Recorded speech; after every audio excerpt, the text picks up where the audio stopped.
है गाइस, बात करेंगे निफ्टी, बैंक निफ्टी और फिन निफ्टी की। क्या प्लान रहेगा कल के लिए इंट्राडे प्लस परसों की एक्सपायरी के लिए फिन निफ्टी का। अगर आप लोग रेगुलर देखते हो और आप चाहते हो कि मैं रोज बनाऊं अपना जो इंट्राडे प्लान होता है, तो आप बता देना कमेंट्स में, मैं रोज बना दूंगा। ठीक है। बट फिलहाल अभी बात कर लेते हैं हम कि क्या चल रहा है मार्केट। तो मार्केट के अंदर अगर आप देखो ना, तो पिछले अप्रैल से ही, मतलब अप्रैल का पूरा महीना हम अप ट्रेंड में बीते हैं और बुल्स ने काफी अच्छा टाइम स्पेंड कर लिया। अब क्या है, मार्केट अगर फ्राइडे का दिन देखा जाए तो Nifty, Bank Nifty, Fin Nifty तीनों के अंदर एक अजीब सी कैंडल बनी है। अजीब सी क्यों? क्योंकि ये अच्छी खुली थी, गैप डाउन खुली थी और गैप डाउन के बाद, अगर मैं आपको चार्ट पे लेके चलूं, गैप डाउन खुली, गैप डाउन के बाद बाइंग आई। ठीक है, ये बाइंग पे लग रहा था कि बुल्स ने वापस कंट्रोल ले लिया। ओवरनाइट गैप डाउन था, लेकिन उसके बाद सेलर्स आए और सेलर्स ने डे लो तोड़ के वापस प्रीवियस लोज को टेस्ट कराया, स्पेशली निफ्टी के अंदर। तो निफ्टी पे अगर मैं आवरली चार्ट में आता हूँ ना, रेंज बनाने के लिए, प्रीवियस जो हाईएस्ट रेजिस्टेंस है जहां से सेलिंग देखने को मिली है वो 18265, और जहां से सेलिंग देखने को मिली है वो है 18200 वाला लेवल है। ठीक है, तो हम 18200 जो हो गया वो हमारी हो गई अपर लिमिट, जो हम जिसके ऊपर कॉल मेरे हिसाब से सेफ है अभी। ठीक है, अगर आप सेफ हफ्ते के लिए सेल करना चाहते हो, आप 18200 सेल कर सकते हो। राइट, बट अब अगर ये लेवल टूटता है, जो कि ओपन होने के बाद पता चलेगा, जो कि 18000 वाला लेवल, तो मेरे हिसाब से मार्केट के अंदर एक अच्छा सपोर्ट है 900 से 950 का। ठीक है, और क्यों है? क्योंकि अगर आप वीकली का भी ब्रेकआउट देखोगे ना, तो वीकली जो ब्रेकआउट आया है वो आया है 17850 वाले एरिया में, 850 से 900 वाले एरिया में। तो ये सारा लेवल एक काफी स्ट्रॉन्ग लेवल है। राइट, तो यहाँ से मैं बेरिश नहीं हूँ, बट मैं साइडवेज हूँ। साइडवेज अगर ये लेवल टूटता है तो ये रेंज है मेरे पास, नीचे से सेफ साइड लेने तो 17800 से लेकर 18200 तक की। 200 अपर लिमिट है और 200 के बाद आएंगे हम नीचे 150 वाले एरिया में। तो ये रेंजेस है जिसमें मेरे हिसाब से मार्केट जाएगी। अब अगर हम कल गैप अप खुल के सेलिंग देखने को मिलते हैं, तो या तो ये लो होल्ड करेंगे, बिल्कुल बेरिश होना है इन लो के नीचे, वरना मेरे हिसाब से साइडवेज मार्केट फंसी रहेगी, जो कि है निफ्टी का प्लान। ठीक है, क्योंकि अगर आप देखो तो अपसाइड के लिए ना हमारे पास अभी प्राइस एक्शन नहीं है। गैप अप खुल के मेरे को नहीं लगता अप मूव आएगा भी, और अगर 17 टू 18200 तक जाने के बाद वो फिर से बेरिश मतलब बेरिश प्राइस एक्शन बनाता है, तो 18250 वाली कॉल्स फिर से शॉर्ट हो सकती है। क्योंकि 18200 पे एक बार हम देख चुके हैं कि सेलर्स ने आके पूरा कब्जा ले लिया था 18200 का। जो नीचे का रेजिस्टेंस सपोर्ट एरिया है वो ये वाला एरिया। तो मैं इतनी बड़ी रेंज लेके चल रहा हूँ और पूरे हफ्ते की रेंज है अभी तक।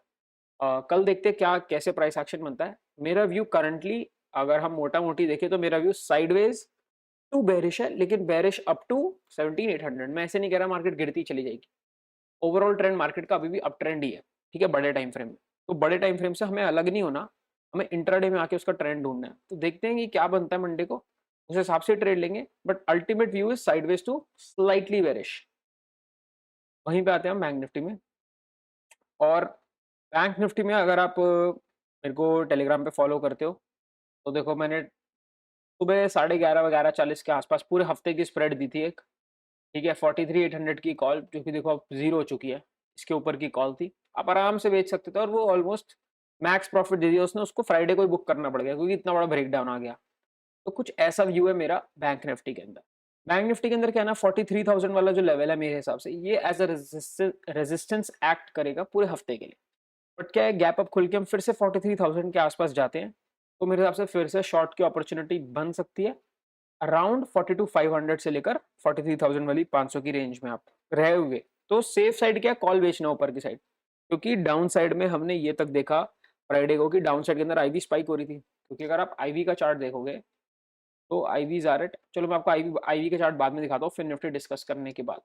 ठीक है, बट अगर हम मान लो अभी 42,400 वाला जो एरिया जहां से मार्केट ने पहले भी बाउंस लिया था, वो भी सस्टेन नहीं करते, तो फिर हम 42,000 को ही अपना लास्ट सपोर्ट मानेंगे। 42,000 टूटने के बाद तो हम, मेरे हिसाब से, थोड़ा सा मामला गड़बड़ हो जाएगा। ठीक है ना, क्योंकि यहाँ से 42,000 से पूरा ब्रेकआउट आया था। देखो, ये बड़ा ब्रेकआउट आया था 42,000 का, तो ये तो नहीं टूटना चाहिए मेरे हिसाब से। बाकी ये कैंडल ही अपने आप में मैसिव थी, 1000 पॉइंट की कैंडल है ये। ठीक है, अब कुछ कल के लिए मेरा यही प्लान है। गैप अप खुल के आपको अपॉर्चुनिटी मिले 43,000 शॉर्ट करने की, आप कर सकते हो, या फिर इसी साइडवेज रेंज में आप एक स्ट्रैंगल बना के छोड़ सकते हो। छोटे छोटे बाइंग एरिया सेलिंग एरियाज नहीं ढूंढता मैं, क्योंकि वो बहुत मुश्किल है बैंक निफ्टी के अंदर ढूंढना। बैंक निफ्टी एक बहुत ही बड़ा इंस्ट्रूमेंट है, ठीक है। और चलते हैं फिन निफ्टी के अंदर। तो फिन निफ्टी के अंदर अगर आप आके देखोगे, फिन निफ्टी के अंदर भी सेम प्राइस एक्शन है, अच्छा खासा हम बुलिश अप ट्रेंड में चल रहे थे, बट ये गैप डाउन खुलने के बाद पूरा इधर उधर हो गया, ठीक है। अब फिन निफ्टी के अंदर जो सपोर्ट एरिया ना, वो ये है 18900 से 18800 वाला। क्यों? आप डेली पे आओ एक बार, तो डेली पे अगर आप देखो तो डेली में इसका ब्रेकआउट भी यहीं से आया था, राइट। तो अब ये तो तोड़ चुके हैं हम, साइडवेज टू बेरिश है, रेंज है ये। और मैं मंडे को ट्रेड नहीं करूंगा फिन निफ्टी, क्योंकि फिन निफ्टी के अंदर ज्यादा लाइक्लीहुड है स्पाइक्स आने का, ठीक है। फिन निफ्टी के अंदर बहुत ही गंदी स्पाइक्स आती हैं, तो फिन निफ्टी को मैं छोड़ दूंगा अभी और चलूंगा अपना बैंक निफ्टी और निफ्टी में। फिन निफ्टी बचा के रखूंगा ट्यूसडे के लिए। ट्यूसडे के लिए भी सेम लेवल्स ही मार्क्ड हैं, जब तक कोई बड़ा ब्रेकडाउन या ब्रेकआउट नहीं आता इन लेवल्स के अंदर, राइट। तो एक्सपायरी पे अगर आप देखोगे तो मैं सेम ही अपनी जो स्ट्रैटेजी है वही यूज करना पसंद करूंगा, कि मैं 18800 के नीचे की पुट्स और ये 19100 के ऊपर की कॉल्स को मैं आराम से बना के छोड़ सकता हूँ 300 पॉइंट की रेंज।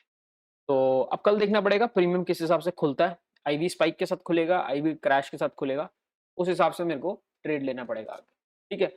ये प्लान है मेरा तीनों के अंदर, मैंने तीनों की रेंजेस बता दी आपको।